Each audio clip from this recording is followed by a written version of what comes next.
নমস্কার বন্ধুরা।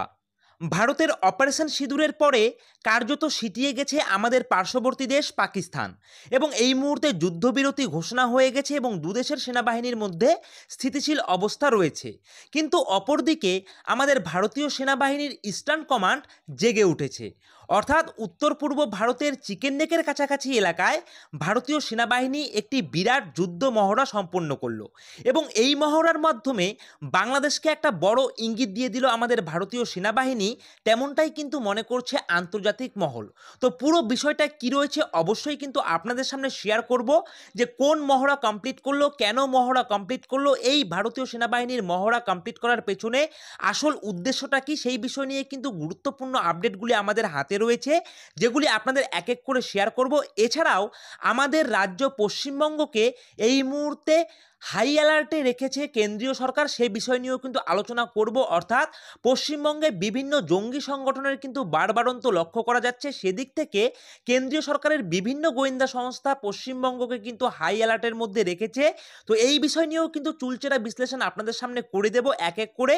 তার জন্য আপনাদের কাছে রিকোয়েস্ট করছি, অত্যন্ত গুরুত্বপূর্ণ ভিডিও হতে চলেছে, ভীষণ স্পর্শকাতর বিষয় নিয়ে আজকের এই প্রতিবেদন নিয়ে আপনাদের সামনে হাজির হয়েছি। তো অবশ্যই ভিডিওটিকে স্কিপ না করে সম্পূর্ণ ভিডিওটি দেখার চেষ্টা করবেন, আর ভিডিওটি ভালো লাগলে অবশ্যই আপনারা কিন্তু ভিডিওটিতে একটি লাইক করে দেবেন। তো বন্ধুরা দেখুন, সবার প্রথমেই আপনাদের যেটা জানাবো, যে একদিকে ভারতীয় সেনা যখন অপারেশন সিঁদুরের মাধ্যমে আমাদের পার্শ্ববর্তী দেশ পাকিস্তানকে কার্যত সিটিয়ে দিয়েছে, সে জায়গায় দাঁড়িয়ে আমেরিকার মধ্যস্থায় কিন্তু দুদেশের মধ্যে যুদ্ধবিরতি ঘোষণা হয়েছে এবং দুদেশের মধ্যে এই মুহূর্তে একটা স্থিতিশীল অবস্থা রয়েছে। কিন্তু ভেতরে ভেতরে অনেক ধরনের কূটনৈতিক খেলা চলছে, সেটা আমি, আপনি, আমরা সবাই কিন্তু কম বেশি প্রত্যেকে জানি। কিন্তু সে জায়গায় দাঁড়িয়ে অপরদিকে আমাদের ভারতীয় সেনাবাহিনীর ইস্টার্ন কমান্ড, তারা কিন্তু এই মুহূর্তে একদম নড়ে চড়ে বসেছে। বিষয়টা আসলে কি? বিষয়টা হচ্ছে উত্তর পূর্ব ভারতের আমাদের যে চিকেন নেক রয়েছে, অর্থাৎ শিলিগুড়ি করিডর, এই শিলিগুড়ি করিডরের কাছাকাছি তিস্তা নদীর চর এলাকায় কিন্তু ভারতীয় সেনা একটা বিরাট যুদ্ধ মহড়া কিন্তু কমপ্লিট করলো এবং এই যুদ্ধ মহড়া কমপ্লিট করার পরপরেই কিন্তু বাংলাদেশের বুকে যে একটা ভয়ভীত কাঁপুনি ধরে গেছে, সেটা কিন্তু বলাই বাহুল্য। এবার অনেক বিশেষজ্ঞ মহল দাবি করছে যে ভারতীয় সেনা যে এই যে যুদ্ধ মহড়াটা করলো, এই যুদ্ধ মহড়া করার পেছনে কিন্তু বাংলাদেশকে একটা বড় ইঙ্গিত কিন্তু দিয়ে দিল। শুধু বাংলাদেশ নয়, পাশাপাশি আমাদের যে পার্শ্ববর্তী দেশ রয়েছে, চিরপ্রতিদ্বন্দ্বী দেশ চীন, সেই চীনকেও কিন্তু কার্যত একটা হুঁশিয়ারি দিয়ে রাখলো আমাদের ভারতীয় সেনা। আপনারা প্রত্যেকেই জানেন যে আমাদের ভারতবর্ষের যে সমস্ত পার্শ্ববর্তী দেশগুলি রয়েছে, তার মধ্যে চীন রয়েছে, নেপাল রয়েছে, ভুটান রয়েছে, পাকিস্তান রয়েছে এবং রয়েছে কিন্তু বাংলাদেশ। এবং এই কয়েকটি দেশের মধ্যে সবথেকে চিরপ্রতিদ্বন্দ্বী দেশ কিন্তু আমাদের রয়েছে পাকিস্তান এবং চায়না। এবং নতুন করে কিন্তু বাঘের লেজ দিয়ে কান চুলকানোর স্বাদ জেগেছে আমাদের পার্শ্ববর্তী আরেকটি দেশ বাংলাদেশ, যেই বাংলাদেশের জন্ম দিয়েছিলাম আমরা, অর্থাৎ 1971 সালে পাকিস্তানের হাত থেকে রেহাই দিয়ে আমরা বাংলাদেশকে একটা নতুন দেশ হিসাবে, বিশ্বের দরবারে বাংলাদেশ হিসাবে একটি নতুন দেশ হিসাবে স্বীকৃতি দিয়েছি। সেই বাংলাদেশই কিন্তু এখন ভারতের ওপরে পাল্টা ছুরি দিয়ে আঘাত হানার চেষ্টা করছে। কিন্তু বাংলাদেশ এটা কখনোই বুঝতে পারছে না যে আসলে বাঘের লেজ দিয়ে কান চুলকালে তার পরিণতিটা কি ভয়ঙ্কর হতে পারে। তো আপনারা কিন্তু প্রত্যেকেই জানেন যে মোহাম্মদ ইউনূস বাংলাদেশের অন্তর্বর্তীকালীন সরকারের উপদেষ্টা প্রধান এবং তিনি কিন্তু কিছুদিন আগে চীনে গিয়েছিলেন এবং চীনে গিয়ে তিনি কার্যত চীনকে বলে এসেছিলেন যে চীন যদি বাংলাদেশের সঙ্গে ব্যবসায়িক দিক থেকে উন্নতি লাভ করতে চায়, তাহলে ভারতের যে চিকেন নেক রয়েছে, সেই চিকেন নেককে আক্রমণ করে দখল করার ফলে ভারতের 7-7টি রাজ্য কিন্তু আলাদা হয়ে যাবে এবং 7-7টি আলাদা রাজ্য হওয়ার পর চীন কিন্তু সহজেই বাংলাদেশের সঙ্গে ব্যবসা বাণিজ্য করতে পারবে। এই বিষয়ে কিন্তু মোহাম্মদ ইউনূস চীনের কাছে গিয়ে কিন্তু সরাসরি বলে এসেছে। আপনারা কিন্তু এই বিষয়টা বুঝতে পেরেছেন। অপরদিকে এই মোহাম্মদ ইউনূসে কিন্তু আবার আমেরিকার কাছে গিয়ে বলেছে যে আমেরিকার যে সেন্ট মার্টিন দ্বীপটি বাংলাদেশের কাছে চায়, সেই সেন্ট মার্টিন দ্বীপ তারা আমেরিকাকে দিয়ে দেবে। আসলে বুঝতে পারছেন কতটা বিষাক্ত এই মোহাম্মদ ইউনূস? একদিকে চীনের সঙ্গে এক ধরনের সন্ধি করছে এবং অপরদিকে আমেরিকার কাছে গিয়ে কিন্তু আরেক ধরনের সন্ধি করছে। অর্থাৎ উল্টে পাল্টে কিন্তু বিষয়টা একই হয়ে দাঁড়াচ্ছে, যে যেটাই করো না কেন ভারতকে যেন তেন প্রকারে অর্থনৈতিকভাবে ডুবিয়ে দাও। এটাই কিন্তু মোহাম্মদ ইউনূসের প্রথম এবং প্রধান উদ্দেশ্য। এবং এর পাশাপাশি শরিক কিন্তু রয়েছে চীন এবং অপরদিকে রয়েছে কিন্তু আমেরিকা। আপনারা এই কথাটা শুনে কিন্তু আপনারা অবিশ্বাস করতে পারেন বা আপনারা ভাবতে পারেন যে আমেরিকা কি করে ভারতকে অর্থনৈতিকভাবে ডোবানোর চেষ্টা করছে। এবারে দেখুন, এই যে আমেরিকা, এই আমেরিকা কিন্তু ভারতকে সবার প্রথমে আমাদের যে একটি আইল্যান্ড রয়েছে অর্থাৎ আন্দামান নিকোবর আইল্যান্ড, এই আন্দামান নিকোবর আইল্যান্ডকে কিন্তু আমেরিকা চেয়েছিল সেখানে তাদের একটি সৈন্য ঘাঁটি তৈরি করার জন্য। কিন্তু আমেরিকা এটাও জানতো ভারত একটা বিশাল বড় শক্তিধর দেশ, তাই ভারতকে বাগে আনা সম্ভব নয়। তাই ভারত কিন্তু সরাসরি কার্যত আমেরিকাকে না করে দিয়েছে যে আমাদের ভারতের যে আন্দামান নিকোবর আইল্যান্ড রয়েছে সেটা আমেরিকাকে দেবে না। এবং তারপর একইভাবে আমেরিকা কিন্তু বাংলাদেশের কাছে সেন্ট মার্টিন দ্বীপটি চেয়েছিল, এবং সে সময় বাংলাদেশের ক্ষমতায় ছিল শেখ হাসিনা, এবং শেখ হাসিনাও কিন্তু সমস্তটা বুঝতে পেরে আমেরিকাকে কার্যত না করে দিয়েছিল। আর না করে দেওয়ার ফলে বাংলাদেশে কি ঘটেছে সেটা আপনারা প্রত্যেকেই জানেন। পুরো বাংলাদেশ জুড়ে কিন্তু রেজিম চেঞ্জ কিন্তু হয়েছে, এটা আপনারা প্রত্যেকেই জানেন। এবং যার ফলে আমেরিকার পোষা মোহাম্মদ ইউনূস তিনি এসে কিন্তু বাংলাদেশের ক্ষমতায় বসেছেন। এবং সব দিক থেকে এই যে দেখুন চীন, আমেরিকা, বাংলাদেশ, এই সমস্ত দেশগুলি কিন্তু সবসময় চায় যে ভারত যেভাবে অর্থনীতির দিক থেকে ঊর্ধ্বগতিতে ওপরের দিকে উঠছে যেন তেন প্রকারে ভারতকে থামাতে হবে। আর ভারত যদি না থামে তাহলে এশিয়া মহাদেশে ভারত যে এশিয়া মহাদেশে একটা বিরাট সামরিক দিক থেকে বিরাট শক্তি নিয়ে কায়েম করবে পুরো বিশ্বের ওপর, সেটা কিন্তু এই সমস্ত দেশগুলি বুঝে গেছে, বিশেষ করে পাকিস্তান, চীন এবং আমেরিকা। এবং এই সুযোগে নিজের এঁটো হাতটা ধুয়ে নিতে চাইছে কিন্তু আমাদের পড়শি বাংলাদেশ। আসলে কি হচ্ছে আপনারা প্রত্যেকেই জানেন, ভারত সরকারের কিন্তু একটা মিশন রয়েছে যে 2025 থেকে শুরু করে 2029-এর মধ্যে ভারতকে তৃতীয় বৃহত্তম অর্থনৈতিক দেশ হিসাবে বিশ্বের দরবারে উঠিয়ে আনা। কিন্তু সেই জায়গায় দাঁড়িয়ে চীন কোনোভাবেই চাইছে না ভারত ইকোনমিক দিক থেকে এতটা শক্তিশালী হয়ে উঠুক, কারণ তাহলে কি হবে যে এশিয়া মহাদেশে কিন্তু চীনের পরেই ভারতের স্থানটা হয়ে যাবে।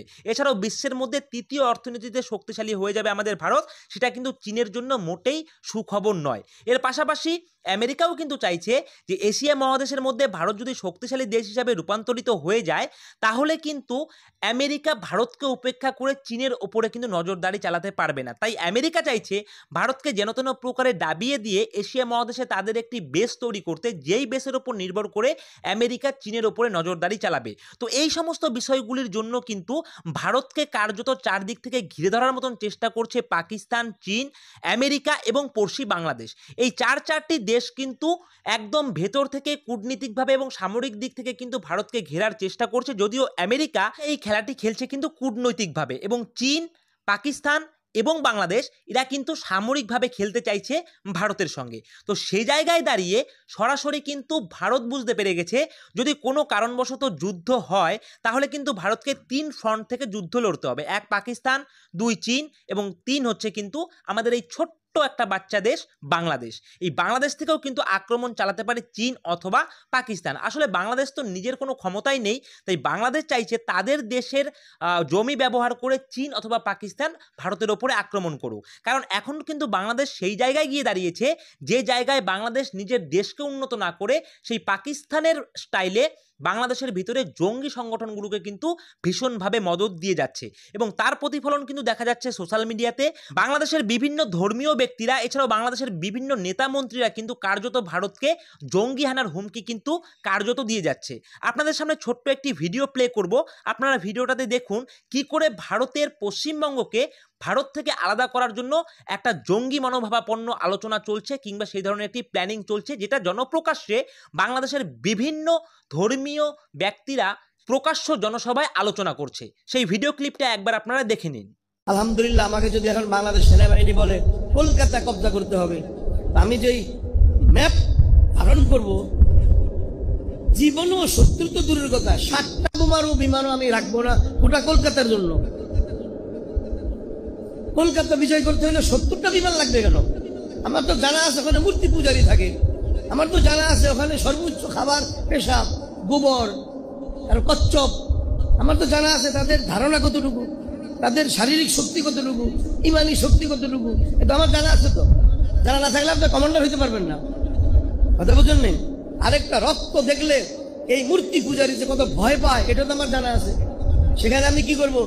বাংলাদেশ সেনাবাহিনী যদি অনুমতি দেয় তাহলে আমি সবচেয়ে বেশি আত্মঘাতী ফিট করব। সেখানে কি ফিট করবো? আগে মরে যাও পরে মারো। জীবনে শুনি নাই, আজকে প্রথম শুনতেছে ইরে মরার পরে মারবো কিভাবে। মারো মরো, আমি মারবো তারপরে আমাকে হিট করবে। আরেকটা কেরাত আছে আরব দেশে, যে কেরাতটা পড়ে সেটা হলো ফায়ুক্তালুনা ওয়ায়াকতুলুন, আগে মরে যাও তারপরে মারো। এই সিস্টেমটা তালেবানরা অবলম্বন করে দুই সুপার পাওয়ারকে সাইজ করে দিয়েছে। আল্লাহু আকবার। তারা হুন্ডা ব্যবহার করতো, হুন্ডা ফুল জ্যাকেট বোমা, চাইতেছে ক্যান্টনমেন্টের দিকে, ক্যান্টনমেন্টের কাছে যায় গুলি খাইতো, এক গুলি তার মরে না, বোমাটা হুন্ডাটা ক্যান্টনমেন্টের ওয়ালের সাথে লাগাই দিত। লাগানোর সাথে সাথে আসাদুল ইনফিজার, 300 আমেরিকান শেষ, ক্যান্টনমেন্ট শেষ। আগে কে বসছে? হুন্ডাওয়ালা। তারপরে কারে মারছে? কাফেরদেরকে। এইভাবে তো তারা তো বন্ধুরা, দেখতে পেলেন কি চাঞ্চল্যকর কথাবার্তা বলছে বাংলাদেশের ধর্মীয় ব্যক্তিরা। অর্থাৎ এই সমস্ত বিষয়ের উপরে নজর রেখে ভারত কিন্তু উত্তর পূর্ব ভারতের চিকেন নেকের কাছাকাছি একটা বিরাট যুদ্ধ মহড়া কিন্তু কমপ্লিট করে নিল। এবং এই যে যুদ্ধ মহড়া কমপ্লিট করলো, এই যুদ্ধ মহড়ার নাম দেওয়া হয়েছে কিন্তু তিস্তা প্রহার। আপনারা তিস্তা নদীর সম্পর্কে প্রত্যেকেই জানেন। তো তিস্তা নদীর নাম করেই কিন্তু এই যে মহড়াটা করা হয়েছে, এই মহড়াটার নাম দেওয়া হয়েছে তিস্তা প্রহার। এছাড়াও কিছুদিন আগে একটি রিপোর্টে উঠে এসেছে যে বাংলাদেশের উত্তরে লালমনিরহাটে নাকি চীনা বায়ুসেনা ঘাঁটি তৈরি করার জন্য বাংলাদেশের তরফ থেকে সবুজ সংকেত পেয়েছে। তো এবার বুঝুন যে আমাদের ভারতের পার্শ্ববর্তী দেশ বাংলাদেশের ভেতরে যদি চীন কোনো রকম বায়ুসেনা ঘাঁটি তৈরি করে, তাহলে সেটা তো ভারতের জন্য আশঙ্কা। আর ভারত যদি এরকম আশঙ্কা কিছু মনে করে, তাহলে কিন্তু আগে আর পেছনে দেখবে না, সরাসরি বাংলাদেশের ওপরে কিন্তু সামরিক অভিযান চালিয়ে দেবে আমাদের ভারতবর্ষ। এবং তার জন্যই কিন্তু চিকেন নেকের কাছাকাছি তিস্তা পারে কিন্তু এই যুদ্ধ মহড়াটা কমপ্লিট করলো, যেটা টোটাল মিলিয়ে 3 দিনের মধ্যে কিন্তু সম্পন্ন হয়েছে ভারতের এই যুদ্ধ মহড়া। এছাড়াও আরেকটি যেটা বিশেষ গুরুত্বপূর্ণ আপডেট, যেটা সবার প্রথমে আমি আপনাদের বললাম, যে পশ্চিমবঙ্গে বিভিন্ন জঙ্গি সংগঠনের কিন্তু গতিবিধি উপলব্ধি করা যাচ্ছে, যেটা পশ্চিমবঙ্গের রাজ্য পুলিশের এসটিএফ থেকে শুরু করে ভারতীয় সেনাবাহিনীর বিভিন্ন গোয়েন্দা সংস্থার রিপোর্টে কিন্তু তেমনটাই আপডেট উঠে আসে। যেমন একটা উদাহরণ আমি আপনাদেরকে দিয়ে রাখি, যে ভারত পাকিস্তানের মধ্যে উত্তেজনা যখন তুঙ্গে, অর্থাৎ পেহেলগামে জঙ্গি হামলার বদলা নিতে পাকিস্তানে ভারত যখন অপারেশন সিঁদুর অভিযান চালালো এবং তারপরে পাল্টা হামলা চলছে পাকিস্তানের তরফ থেকে, এটা আমরা কম বেশি প্রত্যেকেই জানি। ঠিক সেই মুহূর্তেই কিন্তু মাঝরাতে আমাদের পশ্চিমবঙ্গের বীরভূম জেলা থেকে 2 জন যুবককে গ্রেপ্তার করেছে আমাদের রাজ্য পুলিশের স্পেশাল টাস্ক ফোর্স। এবং অবশ্যই কিন্তু সেটা জঙ্গি সন্দেহে গ্রেপ্তার করেছে রাজ্য পুলিশের স্পেশাল টাস্ক ফোর্স। এবং এরা দুজনেই কিন্তু জেএমবি জঙ্গি গোষ্ঠীর সক্রিয় সদস্য বলে দাবি করেছে রাজ্য পুলিশের এসটিএফ। অর্থাৎ বাংলাদেশের মুজাহিদিন জঙ্গি সংগঠনের সঙ্গে এদের নাকি একটা সক্রিয় যোগাযোগ রয়েছে, সেই বিষয়ের উপরে উদ্দেশ্য করে বা সন্দেহ করেই কিন্তু এই 2 জন যুবককে কিন্তু গ্রেপ্তার করেছে পশ্চিমবঙ্গের বীরভূম জেলা থেকে, যেটা কিন্তু বিভিন্ন আর্টিকেল এই মুহূর্তে কিন্তু আপনারা অনলাইনে চেক করলে দেখতে পারবেন। যেখানে রাজ্য পুলিশ সূত্রে খবর যে ধৃতেরা হলো আজমল হোসেন এবং সাহেব আলী খান। আজমল বীরভূমের নলহাটির বাসিন্দা এবং সাহেব আলী খানের বাড়ি হচ্ছে বীরভূমের মুরারইতে। এই 2 জন যুবকের বিরুদ্ধে যেটা অভিযোগ, যে তারা কিন্তু বিশেষ করে এক সম্প্রদায়ের যুবকদের রিক্রুটমেন্টের কাজ করতো এই আজমল এবং সাহেব। শুধু তাই নয়, রাজ্যের বেশ কিছু এলাকা এবং ব্যক্তিদেরকেও নাকি তারা টার্গেট করেছিল। ধৃত আজমল হোসেনের বিরুদ্ধে জঙ্গি কার্যকলাপে যুক্ত থাকার অভিযোগ আগেও উঠেছে। এবং শুধু তাই নয়, সীমান্ত পেরিয়ে বাংলাদেশে ঢোকার চেষ্টাও নাকি তিনি একাধিকবার করেছিলেন। এমনকি উপমহাদেশে অন্যান্য জঙ্গি গোষ্ঠীর সঙ্গেও তার নাকি রয়েছে নিবিড় যোগাযোগ, তেমনটাই কিন্তু দাবি করেছে পশ্চিমবঙ্গের রাজ্য পুলিশের এসটিএফ। এবং পুলিশের আরও অভিযোগ যে এনক্রিপ্টেড ও উন্নতি প্রযুক্তির সাহায্যে রাষ্ট্রদ্রোহিতা এবং জিহাদি বার্তা ছড়ানোর কাজে যুক্ত ছিলেন আজমল এবং সাহেব। সম্প্রতি বড়সড় হামলার পরিকল্পনা, অস্ত্র এবং বিস্ফোরক জোগাড় করার চেষ্টা করছিল তারা। আর এই খবর যখনই গোয়েন্দা রিপোর্ট পেয়েছে আমাদের পশ্চিমবঙ্গ রাজ্য পুলিশের এসটিএফ, তারপর এই খবর পাওয়ার পরেই কিন্তু হাতে নাতে ধরা পড়েছে এই 2 জন সন্দেহভাজন। তো বুঝতেই পেরেছেন যে কেন্দ্রীয় সেনাবাহিনীর তরফ থেকেও কিন্তু বিভিন্ন গোয়েন্দা সংস্থার তরফ থেকেও কিন্তু পশ্চিমবঙ্গকে হাই অ্যালার্টে রাখা হয়েছে, যেখানে বিশেষ করে বাংলাদেশি জঙ্গিদের আনাগোনার বাড়বাড়ন্ত কিন্তু অনেকটা বেড়ে গিয়েছে। এবং সেই জায়গায় দাঁড়িয়ে পাকিস্তান, চীন এবং বাংলাদেশের ভেতর থেকে যে সমস্ত কার্যকলাপগুলো উঠে আসছে বা যে সমস্ত বিষয়গুলি উঠে আসে, সেটা কিন্তু অবশ্যই ভারতের জন্য খুব একটা ভালো সুখবর নয়। তাই ভারত কিন্তু নিজেকে বাঁচানোর জন্য, ভারত দেশকে বাঁচানোর জন্য, ভারত মাতাকে রক্ষা করার জন্য ভারতের এই মুহূর্তে যা যা করা প্রয়োজন, সেই সমস্ত কাজগুলি কিন্তু আগে থেকেই আগামভাবে কিন্তু করে রাখছে। তার জন্যই কিন্তু এই তিস্তা প্রহার নামে একটা বিরাট যুদ্ধ মহড়া কমপ্লিট করে রেখেছে। এবং পাশাপাশি সারা পশ্চিমবঙ্গে জুড়ে রাজ্য পুলিশের কিন্তু বিভিন্ন জায়গায় চিরুনি তল্লাশি চলছে এই সন্দেহভাজন জঙ্গি জঙ্গিদের উদ্দেশ্যে যারা বাংলাদেশ হয়ে ভারতের পশ্চিমবঙ্গে ঢুকে পশ্চিমবঙ্গকে অশান্তি করার চেষ্টা করছে, এই ধরনের রিপোর্টগুলি কিন্তু উঠে আসছে, যার ভিত্তিতে কিন্তু পশ্চিমবঙ্গের রাজ্য পুলিশ এবং ভারতীয় সেনাবাহিনীর বিভিন্ন গোয়েন্দা সংস্থারা কিন্তু কার্যত চিরুনি তল্লাশি চালাচ্ছে টোটাল পশ্চিমবঙ্গ জুড়ে। তো এই মুহূর্তে এই আপডেটগুলি কিন্তু উঠে আসে, যা আমি আপনাদের সামনে শেয়ার করে দিলাম। অত্যন্ত গুরুত্বপূর্ণ এই ভিডিওটি। তো আপনারা এই সম্পূর্ণ বিষয়টি শুনে আপনাদের কি মতামত সেটা কিন্তু অবশ্যই আপনারা কমেন্ট সেকশনে লিখে জানাতে ভুলবেন না। তো বন্ধুরা, এই গুরুত্বপূর্ণ আপডেটগুলি উঠে এসেছিল, যা আমি আপনাদের সঙ্গে শেয়ার করে দিলাম। তো ভিডিওটি ভালো লাগলে অবশ্যই ভিডিওটিতে একটি লাইক করবেন, কমেন্ট করবেন, শেয়ার করবেন এবং অবশ্যই চ্যানেলটিকে সাবস্ক্রাইব করে দিয়ে পাশে থাকা বেল আইকনটিকে বাজিয়ে দেবেন। তো বন্ধুরা, আজকের ভিডিওটা এখানেই শেষ করছি। জয় হিন্দ, জয় ভারত।